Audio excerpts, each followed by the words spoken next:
Welcome to the second section of graphs terminologies. Here we will be completing our way through more concepts regarding graphs. We will assess the following: connected graphs, symmetric graphs, trees and forests, parallel edges, number of edges, and finally vertex degrees. You must be familiar with the earlier concepts in the first section. These concepts will help us in defining the graph and deal with it properly in our following algorithms. Now, let's start talking about connected graphs. This is a connected graph. In connected graphs, there must be a path between any two nodes in the graph, meaning I can reach any node from anywhere. All nodes are reachable from where I stand. Consider this graph. Is there any way to reach D from node B? This is not a connected graph. The nodes are not reachable from anywhere. Consider a graph G. Is this a connected graph? Follow with me, starting with A, F, E, D, C, ending in B. Try it for all other nodes and you'll notice that there is a path connecting any two nodes. In digraphs, there are two types of connected graphs: strongly and weakly connected. We will start with strongly connected graphs. This is a connected digraph. We need to check now all the nodes and try to find a path between every pair of vertices. Meaning, for every pair of nodes, U and V, there is a path from U and V. Let's try reaching all nodes from A, B, A, B, C, A, B, C, D, A, B, C, F, A, B, C, F, E. Now try it for all other nodes. You'll notice that all nodes are connected by some path. As for weakly connected digraphs, it is a digraph that is not strongly connected, but the underlying graph is connected. Now, try to reach node F from all other nodes. We have the path B, A, and the path F, B, A, but try to reach it from D. We are moving to symmetric digraphs. This is a symmetric digraph. Note that for every edge, U, V, there is an edge, V, U, in the same graph. Trees and forests are our next subject. A tree is a connected graph with no cycles. These are examples on trees. Note these contains no cycles. A forest is a collection of trees.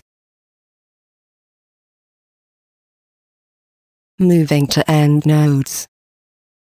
End nodes are the endpoints of an edge, meaning they are the edges incident on the node.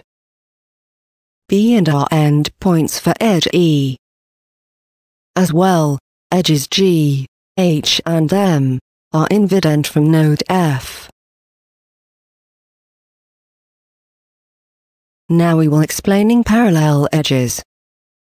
Parallel edges are those connecting the same nodes. Edges D and F are examples of parallel edges. Recall that loops are different from parallel edges. A loop is an edge from the node itself. it's time to count edges. Can you guess the number of edges in this graph? Let's count together. 1, 2, 3, 4, 5, and 6. How many edges does this graph contains? 1, 2, 3 edges. Note that the number of edges in an undirected graph must be less than or equal to the number of nodes, multiplied by number of nodes minus 1 over 2. In the first graph, we had 6 edges, so 5 by 4 over 2 equals 10. And 6 is less than 10. Note that in an undirected graph the edge is counted only once. If the graph was undirected and complete, you can calculate the number of edges by multiplying the number of nodes by the number of nodes minus 1 over 2. So, in this graph, first we need to make sure that this is a complete graph. Then, instead of counting edges, we can say 6 by 5 over 2 equals to 15 edge. Edges in digraphs must be less than or equal to number of edges multiplied by number of edges minus 1. We have edge 1, 2, 3, 4 and 5. So, 5 is less than 4 by 3, which is 12. This is a complete digraph. In complete digraphs the number of edges must be equal to number of edges multiplied by number of edges minus 1. So, 4 by 3, we must have 12 edge.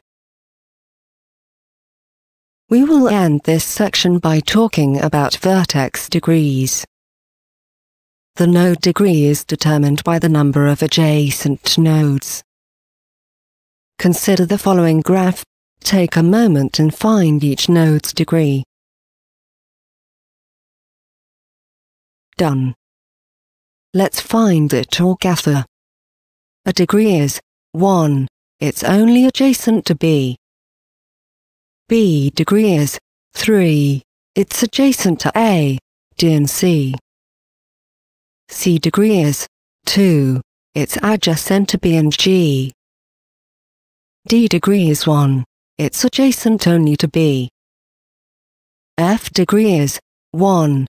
It's adjacent to G only. And finally, G degree is 2. It's adjacent to F and C. Degrees are split into in degrees and out degrees. The in degrees of a vertex is the number of incoming edges. For example, look at node B. How many incoming edges it includes? B has 2 incoming edges, edge EB and edge CB. Where node C has only 1 incoming edge, but for Christ.